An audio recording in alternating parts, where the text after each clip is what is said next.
Chicas, me he leído Intermezzo. Intermezzo. I'm putting Intermezzo down. Intermezzo de Sally Rooney. La prestatgeria. Hola, bueno, això és una ressenya sobre Intermezzo de Sally Rooney amb tot tipus de spoilers. O sigui, si no te l'has llegit, este no és el lugar. Primer us volia posar una mica en context. Conscientment he intentat llegir-lo fora del boom de quan es va publicar, que crec que va ser en setembre, el passat setembre. I direu, ¿te crees especial? Realmente no lo puedo evitar. Va eixir, jo me la vaig comprar, però vaig veure a tantíssima gent comentant-la que era com...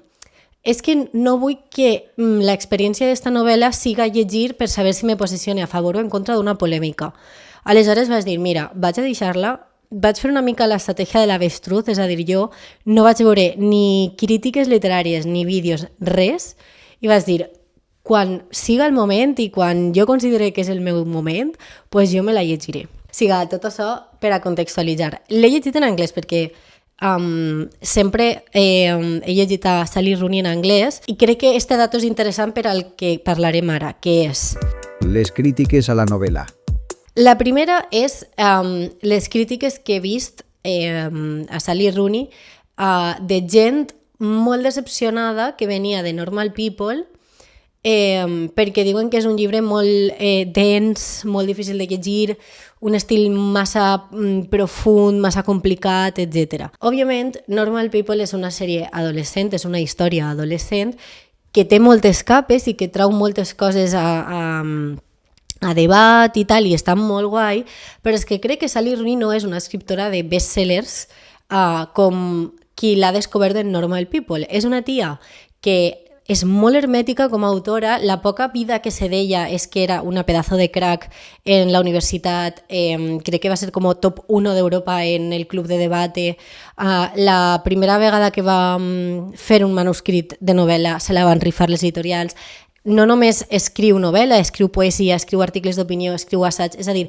és una tia que crec que pretén ser molt intel·lectual i damunt s'exigeix a si mateixa molt i en els seus textos molta qualitat i molta profunditat. Aleshores, crec que la gent ha de ser conscient d'això quan s'apropa a Sally Rooney. Soc la Marta de l'edició i ara mateix parec el meme de «Escuches a Nirvana? A ver, dime 3 canciones». Simplement volia assenyalar que tinc la sensació que de vegades pensem, i a mi també em passa, que Sally Rooney és literalment la sèrie de Normal People, i només volia assenyalar que és com que els seus referents són tot escriptors supergrans, supercomplexos, que potser hi ha gent que s'ha dut un xasco perquè va descobrir a Sally Rooney en Normal People i ara amb este llibre que ha tingut una campanya mediàtica que lo flipas, pues s'han dut una decepció, però que no està malament tampoc, vull dir, la gent és lliure de fer lo que vulgui.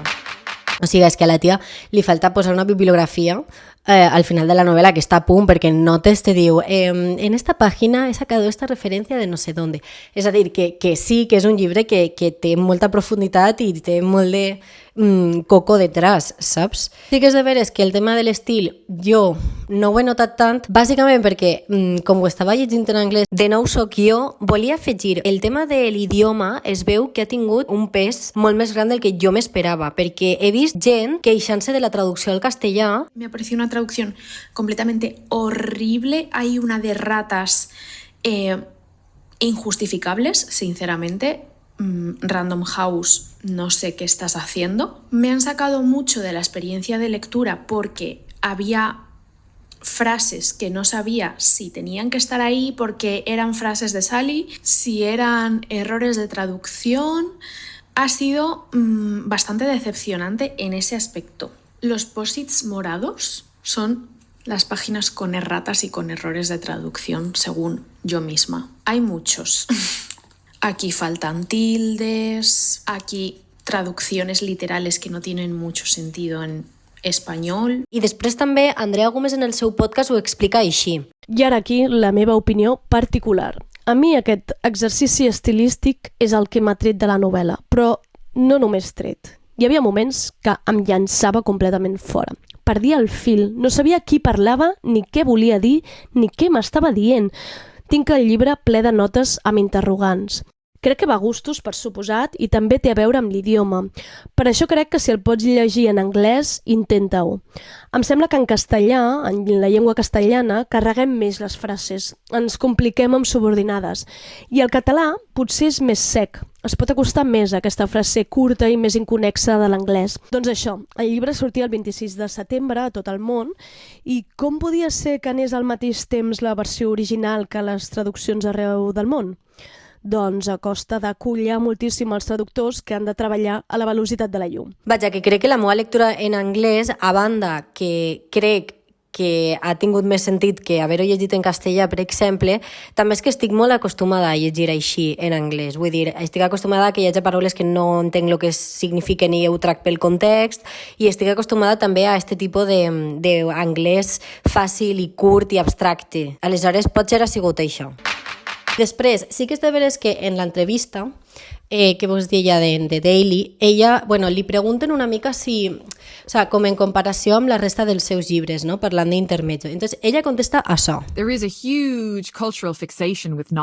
Hi ha una gran cultura de l'èxit amb la innovació i amb el creixement. Vull dir, tota la nostra existència està construïda sobre el constant creixement. Ja saps, tot ha de créixer tot el temps, fer-se més gran, vendre més i ser diferent. Novetat, reinvenció. Eixos són els principis de la nostra cultura actual, i jo no ho trobo realment interessant. Em sent molt agraïda quan tinc una nova idea per a un projecte i, per nou, només vull dir que té nous personatges. Sé que pots dir que els meus personatges es poden intercanviar a les meues novel·les, potser és cert, però no ho fan.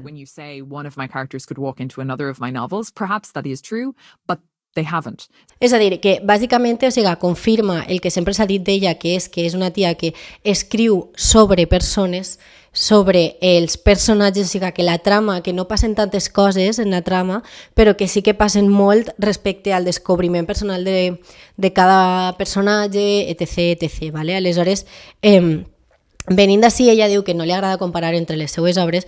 Bueno, jo com a lectora sí que ho he fet, vale? I he vist diferents coses. Sí que és de veres que jo veig un abans i un després entre Conversations with Friends i Normal People, que són més curtes també, i on estàs molt bonic i intermezzo. Respecte al que comentàvem, d'incloure com debats i reflexions i una mica posicionaments polítics.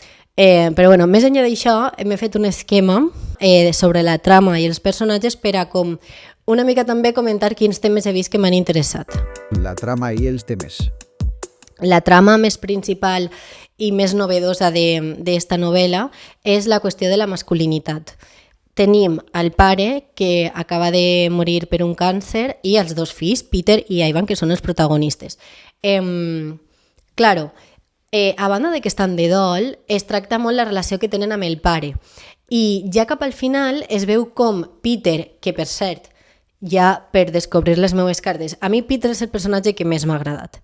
De fet, la resta de personatges me donaven un palo tremendo, però Peter era l'únic que m'ha agradat i crec que és perquè se pareix molt a Connell. En plan, crec que és el personatge masculí més paregut a Connell que ha escrit Sally Rooney. Aleshores, Peter és un tio guapo, canònic, masculí, que té esto violent de sobte tant amb el seu germà com amb Sílvia quan s'enfada, i que alhora té un perfil molt cuidador, perquè no sé molt bé, perquè no sé si jo no me vaig catar o no ho acabem d'especificar, però es veu que Peter ha de fer-se càrrec de son pare i del seu germà en els moments bons, tot i que ell fora molt jove, però també en els moments roïns, quan ell estava muy mal amb lo de Sílvia. Aleshores, ell peta per ahí, perquè crec que és com la representació de que dins de la masculinitat tradicional sempre està l'escletxa esta de que els homes també necessiten sentir-se vulnerables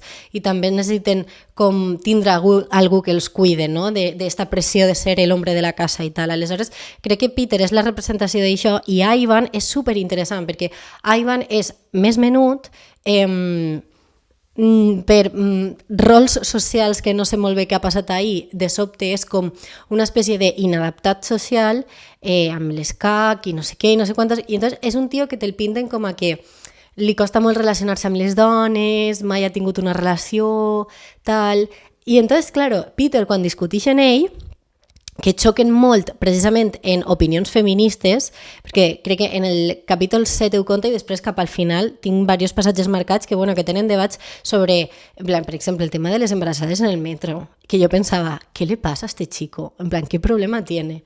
En fin, però bueno, que xoquen molt justament per el tema, per feminisme. Ivan té posicions, pues això, molt liberals, molt egoistes, molt, no ho sé, i Peter, com a que li diu a mode de insult o menyspreu, incel. Entonces, jo estava llegint això i alhora estava veient Adolescents, la sèrie de Netflix, i era com, uau, que heavy. O sea, és que crec que és una cosa de la que no s'ha parlat molt, però Sally Rooney també aborda este tema des d'una perspectiva diferent, perquè són més majors, però i òbviament sense la violència que hi ha en adolescents, no? Però me pareix superinteressant com Sally Rooney s'apropa a este tipus de masculinitat, no? Per una banda la masculinitat tradicional i per una altra banda com aquestes masculinitats de la gent jove d'ara que no saben com gestionar els canvis que han hagut realment.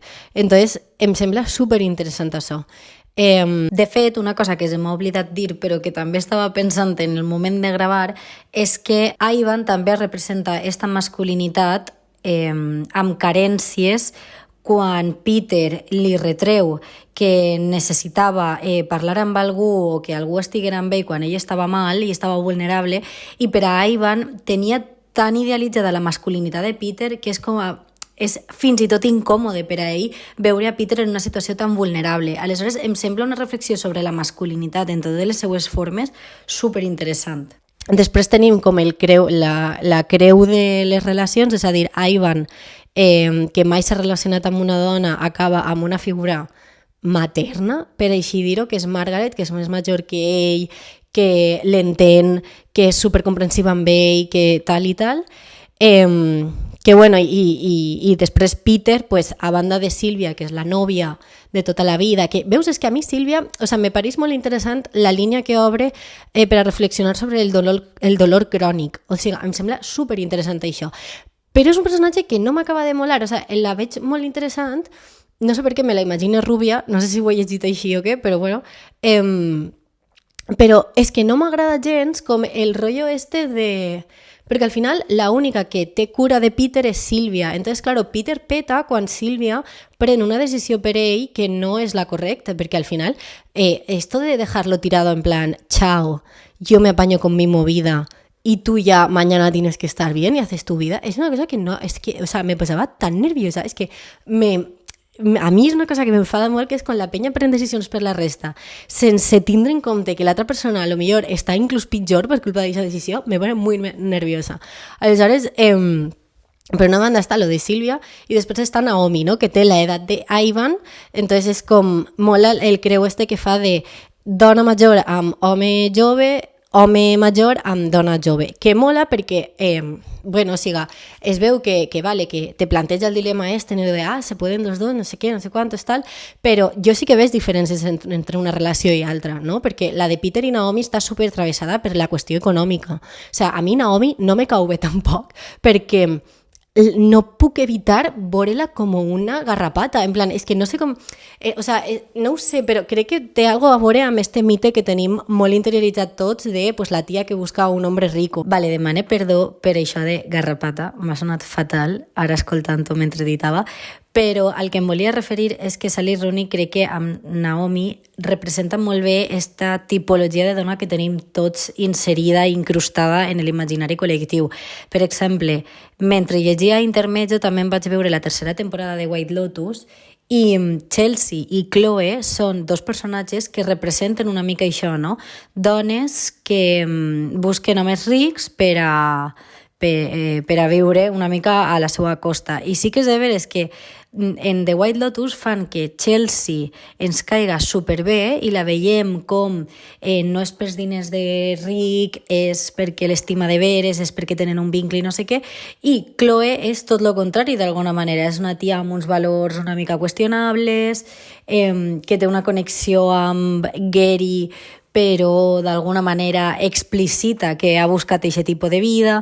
Aleshores, perquè m'entengueu el que volia dir, és com, Naomi em semblava, o per a mi Sally Rooney la pinta una mica com si fora Chloe, no?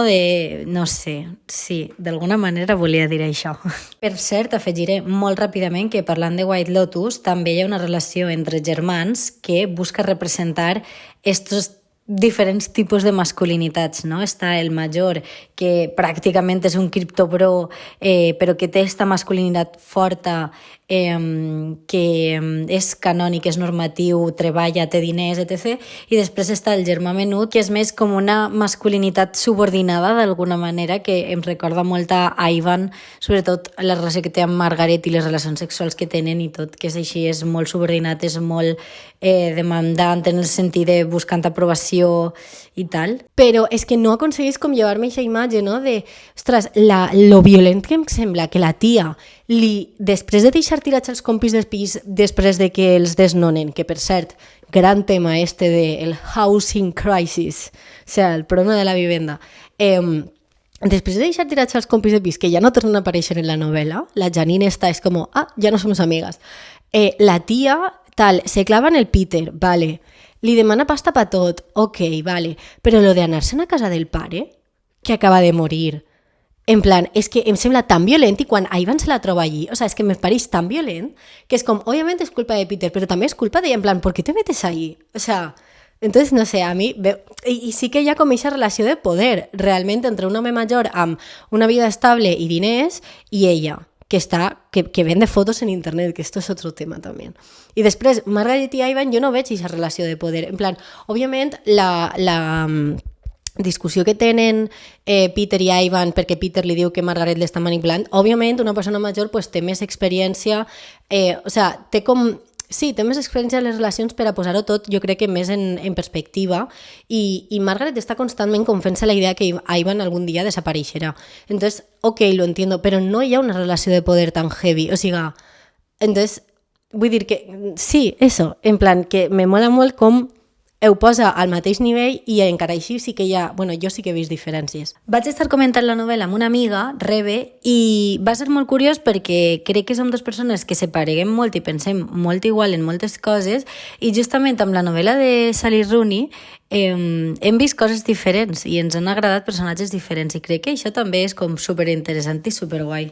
I tia, saps que jo no veig a Margaret així com una substituta de la mare? O sigui, jo, de fet, de les dues xiques, empatitzava també com en ella perquè em sembla molt intel·ligent haver girat la truita, és com que contraposar aquesta cosa de precisament el que fa Peter, que està en una xica molt més jove, i veure com viu Peter, que es como se sent un poco culpable, rollo, bueno, está en la uni, bueno, comparte piso, i l'altra que està rollo, oh Dios mío, soy la vergüenza del pueblo, saps? I això em semblava interessant.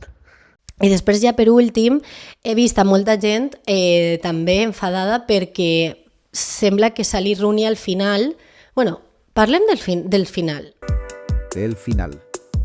Vale? O sea, a mi el final és el que més m'ha agradat, és a dir, és una novel·la que estava sent una mica en plan, bueno, vale, vaig a continuar-la i ja està, però sí que és de veres que a partir de la mitad de la part 2-3 era ja literalment este enganche de com si fos una sèrie de necessito saber lo que continua passant. Aleshores, el final a mi m'ha agradat molt, m'ha enganxat, m'ha deixat molt bon sabor de boca, he plorat, se ha llorado en este libro i m'agrada, o sea, sí que és de veres que trobe que és una mica ràpid tot, de sobte és com que passen moltes coses al final, però també és bastant senya de Sally Rooney això. Però bueno, m'agrada la manera en com tanca tot, o sigui, és que, o sigui, qui s'hagi llegit Conversations with Friends, a mi el final de Conversations with Friends me destrozó, perquè era com, o sea, así falten pàgines o algo, yo esto no lo estoy entendiendo. Y este no, este te tanca les històries, entonces estoy tan contenta, vull dir, i he vist gent que està enfadada perquè diuen que Ivan i Margaret s'han quedat molt oberts. Jo donava per suposat que van a continuar tal qual, me refiero, ¿alguien lo duda? I després el triangle Sílvia, Peter i Naomi, he vist molta gent també com super enfadada perquè sembla que Sally Rooney faça com una oda al poliamor. I a veure, o sea, jo no lo veo así, vull dir-te, també és de veres que és una cosa amb la que ja ha jugueteado en altres novel·les, però jo no ho veig així. O sea, a mi el que m'agrada del final d'esta novel·la és que una mica la reflexió és continuar vivint amb les circumstàncies que tens, òbviament, però bueno, que t'ensenya que entre una relació tancada monògama i el poliamor hi ha tota una de grisos i de relacions super específiques de cada persona que poden anar variant i que, o sigui, lo guai és com configurar la teua relació en base a les necessitats específiques que tingues tu i l'altra persona en la que estàs en la relació. Entonces, a mi això m'agrada molt, o sigui, encara que diuen molt de que no van a entendre no sé què, ningú ho entendrà, no sé quantos, però és com, bueno, al final t'estan pintant que Sílvia té una situació molt excepcional, que han passat una sèrie de coses que han fet que Peter també estigui enamorat de Naomi, per tant, bueno, si ningú està malament en aquest context, quin és el problema? O sigui, és que per mi no és poliamor, per mi és una relació adaptada a les necessitats que tenien en aquest moment les tres persones. No? No sé, jo lo veo així una mica i m'agrada molt com eixa reflexió. I bueno, ja està, fins així tot el que havia de dir sobre Intermezzo. No sé, comentem si voleu en comentaris o, no sé, per EDMD, el que vulgueu, què vos ha semblat a vosaltres Intermezzo? Ara sí que vull saber el que ha pensat la gent. Tinc una amiga que m'ha dit que el seu personatge favorit era Ivan. I és com, uau, somos polos opuestos. Jo ja vos dic, per a mi és Peter, i sobretot amb el final que hi ha, o sea, és que és el millor. He plorat moltíssim amb tot el rotllo este. Sí que és de veres que em sembla que clavaven el dol del pare tot el rato així com super out of context, però bueno, a mi me funcionava també. Així que res, eso es todo. Si no